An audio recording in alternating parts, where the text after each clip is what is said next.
No sabeu l'alegria que dona veure un teatre tan ple per una causa com aquesta. El País Valencià ha estat atravessat per moltes situacions de violència feixista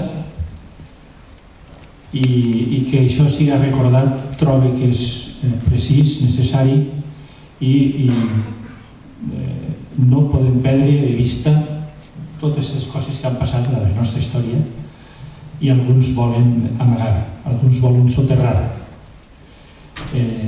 Miquel Grau, Guillem Agulló, les bombes que li van ficar al Fuster i tants d'altres, apallissaments, etc., de gent que lluitava i que treballava pel país. Malauradament, el Vicent Torrent està malalt i no pot vindre, així és que hem tingut que improvisar un petit homenatge a aquesta lluita i a aquesta gent com el Guillem Agulló i com el Miquel Grau i com tants altres. No podrem cantar el Miquel Grau